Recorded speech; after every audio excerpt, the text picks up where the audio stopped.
Hello girls and hello everyone. مرحبا جميعا واهلا يا بنات. ده الجزء التاني من ازاي تذاكري نفسك. في حد فكرني في كومنت في الفيديو الاخير، فشكرا ان انتي فكرتيني. النهارده هيكون الجزء التاني، يلا بينا. بحب قوي الكومنتس اللي بتحسسني انه القناة دي comfort zone، حاجة مريحة البنات تقدر تلجأ لها في اي وقت هي بتبقى متضايقة فيه، وتطلع فعلا مستفادة والمايند سيت بتاعتها مختلفة. فبحب قوي ان انتوا بتفهموني زي ما انا عايزة اوصل لكم المعلومة قوي، وبيكون في توازن في المعلومة وتوازن في اسلوب حياتك. بعد ما بتاخدي مني المعلومة ما بتحسيش ان في اضطراب حصل. يعني دي حاجة حلوة قوي ان انا قادرة اوصل المعلومة بطريقة تخليكي مرتاحة في حياتك، مش تواجهي عقبات. اللي هو انت اصلا بتتفرجي عليا عشان في عقبات، فانت لما تيجي تسمعيني العقبة دي بتروح والدنيا تبقى سلسة، مش بنحل حاجة وبتقعي في مشكلة تانية بسبب الحاجة اللي انا قلتلك عليها دي. فاهمين قصدي؟ اتمنى تكون وصلت لكم. اوكي، نخش في اول نصيحة خالص، ازاي تذاكري نفسك.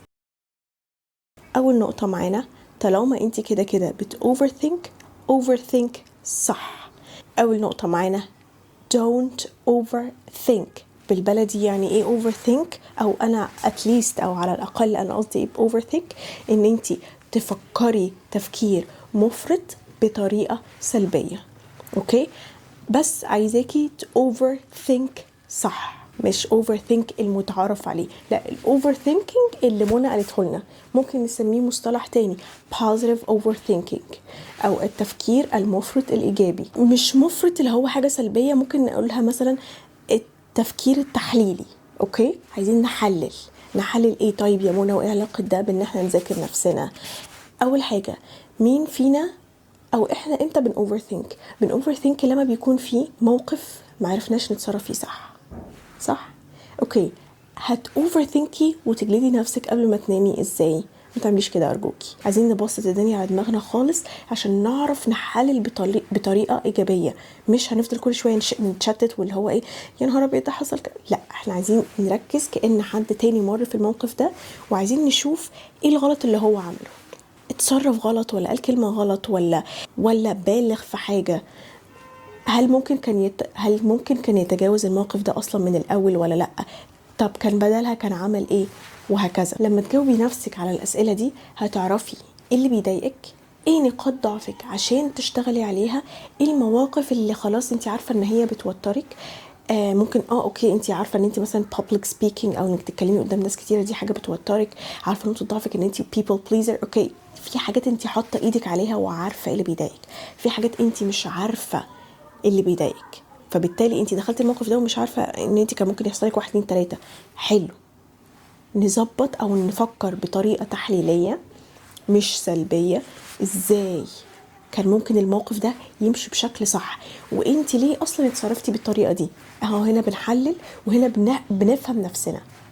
عرفتي بقى ايه علاقه ان انت تذاكري نفسك بالتفكير التحليلي او البوزيتيف اوفر ثينكينج؟ اوكي، اول حاجه تاني هنتخيل لو انت طبعا الموضوع بالنسبه لك اللي هو لا انا مش قادره افكر فيه تاني والا هتكسف واتضايق من نفسي، لا احنا عايزين ان انت تقدري تحللي الموقف. فطالما مش هتعرفي تحللي الموقف وانت متوتره كل ما تفتكري ان انت اللي مريتي بالموقف ده، اعتبريه شخص تاني. اوكي، اكتبي على ورقه وقلم بحيث ان انت تحاولي تتحكمي في افكارك. بصي ليها كذا طريقه، انا على فكره مش محضره ده، بس بالعقل انا وانا معاكم دلوقتي بشغل دماغي ايه اللي ممكن اقوله يساعدكم. فزي ما انا بحاول اساعدك اكيد انت عايزه تساعدي نفسك اكتر، ما انا عايزه اساعدك لان انت ادرى وحسب مشكلتك اكتر مني. فلو في حاجه انا ما قلتهاش عايزاكي تعودي انت تشغلي دماغك. اوكي، يعني انا مش سيجموند فرويد او مش كارل جوستاف يونغ. انا بنتيمي على فكره كارل جوستاف يونغ مش سيجموند فرويد. اوكي، واحسن حاجه فعلا ان انت تحاولي تجيبي جورنال حلوه كده جميله بحيث انها تفتح نفسك ان انت فعلا تواجهي الحاجات اللي بتضايقك مش تهربي منها. بجد مهم جدا. مش اللي هو مش عايزاكي تتحمسي وتفتحي الفيديو وتسمعيني والله وتحفه ومش عارفه ايه وهعمل كده وتعملي له سيف او مش او لايك او بتاع وبعد كده شويه وخلاص الموضوع يعدي. لا، ده اللي يفرقك بينك وبين شخص ناجح. ما تبقيش بعيد عن الشخص الناجح، ما تبقيش انت حاجه والشخص الناجح حاجه. لا، انت الشخص الناجح. فما اطمعي بجد، اللي هو ليه يبقى في حد كده وانتي كده؟ انتي شعرفك ممكن تكون صاحبتك بتتفرج عليا فهي طورت من نفسها وانتي زي ما انتي، رغم انتوا الاتنين بتسمعوني، بس دي عملت دي ما عملتش. فحاولي ان انتي تفتحي نفسك على الموضوع. هاتي جورنال انتي بتحبيها او شكل كشكول انتي بتحبيه او دفتر او كراسه. عايزه ترومانتسايز كلمه جورنال، رومانتسايز كلمه جورنال، مفيش مشكله. عايزه ترومانتسايز كلمه دفتر، عايزه ترومانتسايز كلمه ورقه، اللي انتي عايزاه. الفكره ان انتي تربطي كلمات انتي بتحبيها بمشاعر انتي تحبيها في موضوع بيضايقك، اوكي؟ بحيث ان انت ايه، لان الموضوع بيضايقك انت هتركنيه هتسيبيه. فلا، عايزين ايه؟ نفرمط دماغنا، نغسل دماغنا عن وجهة نظرنا او احساسنا تجاه الموضوع ده.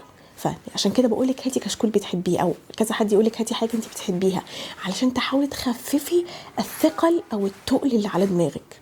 خداع مثلا بسيط للعقل، او فرمطه للدماغ، غسيل دماغ اللي انت عايزه تسميها، اوكي؟ عشان كده يقولك مثلا وانت بتذاكري شغلي ميوزك، او اعملي حاجه حلوه تشربيها. ليه بنقول كده؟ عايزين نفكر مش نسمع وخلاص، عشان تحاولي تهيئي نفسك بحاجه انت بتحبيها لحاجه انت ما بتحبيهاش. you know it's زي المعادله بالظبط.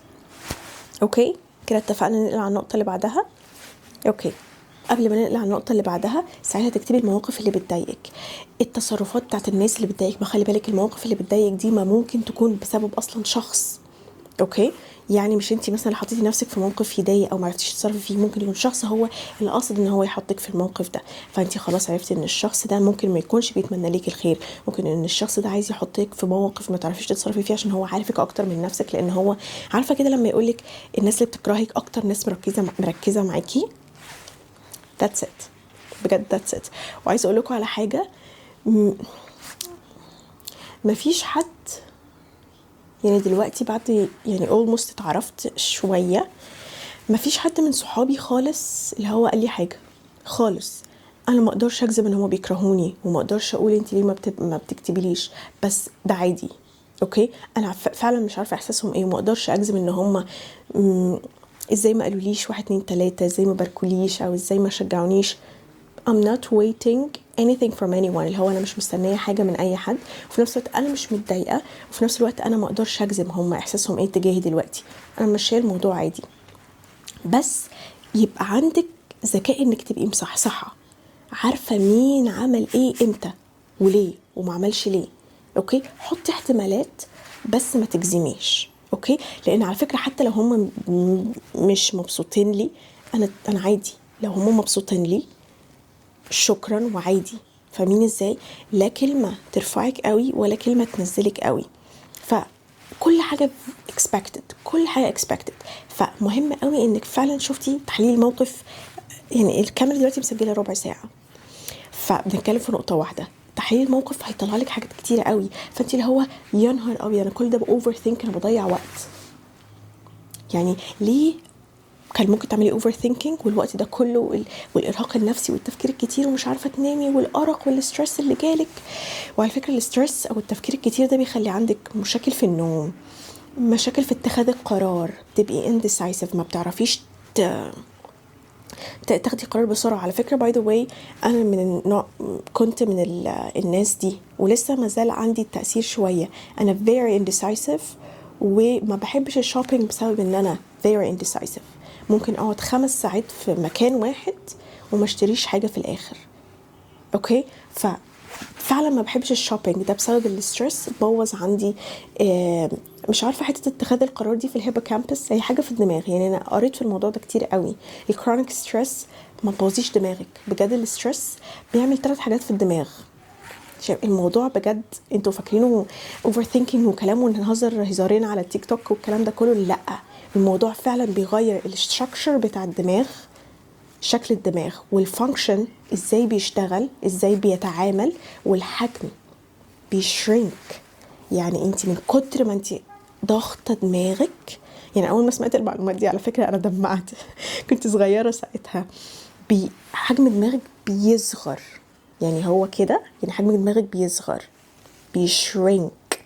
فانتي function size structure دماغك بسبب الستريس، اوكي؟ فلما الحاجات دي كلها تتغير، انت عندك اجزاء مسؤوله في الدماغ عن الذاكره والتعامل مع الناس. انت متخيله في جزء في الدماغ بيتاثر اللي هو معاملاتك مع الناس بسبب الاسترس، الميموري، الحفظ، ايه تاني، الحسابات، اتخاذ القرار. I think في كذا حاجه موجوده في الهيبوكامبس، في حاجه موجوده في مش عارفه ايه، نسيت، البريفرونتال كورتكس، في حاجات نسيتها، وفي حاجات من كتر ما قريت في النيورو ساينس. المهم، بجد بتعملي ايه في حياتك وانتي كل ده بتمر بيه، وحاجات عويصة وحاجات كبيرة قوي عمالة تكبر وتتعاظم فاهمين قصدي؟ وفي الاخر انت سايباها. امال بتعملي ايه في حياتك؟ بجد انا لو مكانك افكر كده. وعلى فكره انا بسال نفسي كده، على فكره مش عيب خالص. انا بشحن طاقه سلبيه، بس انا باذي نفسي، بس مش عارفه، انا مش مذاكره نفسي. خلي بالك السيلف لاف اللي هم بيفضلوا يتكلموا فيه كتير قوي ده، انا عمري ما شفت فيديو فعلا يخش دماغي اللي هو سيلف لاف. اوكي، ازاي بقى سيلف لاف؟ الناس بتقولك سيلف لاف، طب ازاي؟ بجد ازاي؟ ما لقيتش حد بيتكلم، لا اجنبي ولا عربي، في الموضوع ده. ولو لقيتي فعلا حد بيقول معلومه واثرت فيك، دي حاجه حلوه، دي حاجه حلوه.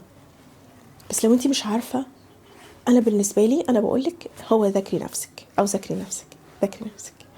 اوكي، شويه شويه، خلاص انا عارفه انا عايزه ايه، انا عارفه ايه نقطه ضعفي، وساعتها تشتغلي عليها. انا عارفه امتى وانا مزاجي مثلا قرفان انزل، غيرك لا منزلش. فهي لو بالنسبه لها اللي يريحها انها تنزل، فما تنزلش، هتتضايق اكتر، لان هو اللي يريحها ايه؟ انها تنزل. فهي عشان مش مذاكره نفسها ومش فاهمه نفسها بتعمل ايه، بتاخد القرارات الغلط لنفسها.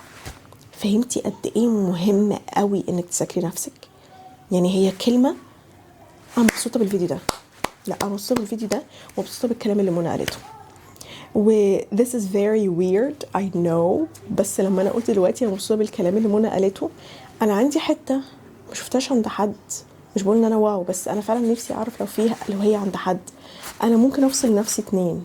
يعني دلوقتي لما قلت انا مبسوطه بمنى، انا فعلا كأن منى ده كيان تاني. محدش يقول ايه الرعب ده، لا مش للدرجه دي يعني. بس اللي هو بحس انه انا اللي بتتكلم دي طفله، واللي بتشكر في الطفلة دي اللي هي وصلت للحاجة دي بتفكيرها، وانها اشتغلت على نفسها وبتركز وبتحلل وكده. اللي بيشكر عليها بقى اللي هو الذات العليا، اللي هي اصلا وصل الكلام ده من زمان، فبتراقب عليها من فوق. فاللي هو بتقول لها اللي هو برافو عليك يا منى، انا مش عارفة ده موجود ولا لأ. يعني عارفين مثلا الديجافو، عارفين الخوارق دي.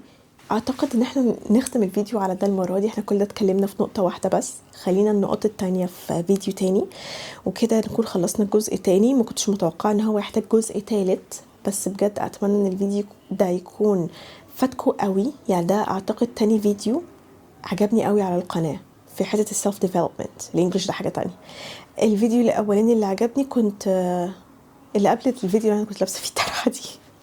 كنت قاعده على المكتب وكان في شمعه حطاها. شكرا قوي ان انتوا كملتوا الفيديو للاخر. لو كملتوا للاخر، علشان بجد بيبقى صعب قوي ان الناس تكمل فيديو بالطول ده. هحط لكم لينك الفيديو بتاع الكرونيك ستريس اللي انا اتكلمت عليه، اللي هو بتاع تيد اد. ده حلو قوي، وبجد لاي حد عايز بيسمعني في الفيديوهات بتاعت الانجليش، اتفرجوا على فيديوهات تيد اد كتير. وخلي بالكم في بريتش اكسنت وامريكان اكسنت. هو مش بيكتب طبعا، لان هو مش الغرض بتاع الشانل مش انه يعلمك الانجليزي، لا هي معلومات علميه واجتماعيه ونفسيه كتير قوي تثقفي نفسك. فتخيلي تثقفي نفسك بالانجلش، فحلوه قوي. وفي كمان انك تقدري تفعلي الترجمه وتفعلي الكابشنز. فهسيب اللينك بتاع الكرونيك ستريس تحت. وفي حاجه انا جبتها صحيح، ثانيه واحده، انا بس جات لي الجفت دي، انا حابه ان انا يعني ايه اسبورت هير. يلا ده انسيال بجد عجبني قوي، وجبت منها الحلق ده. وسلسله الحاجات دي كلها ستانلس، ما عدا دي مش ستانلس علشان هي قالت لي ما بيتعملش بالتفاصيل دي كلها، بس هي جولد بليتد يعني مطلية دهب. اتمنى تكونوا استفدتوا بجد من كل قلبي، دي حاجه تفرحني قوي. خلينا نعمل مع بعض goodbye نثبته. You guys see me in another video، علشان ما ينفعش العكس، انتوا اللي بتشوفوني انا مش بشوفكم، صح؟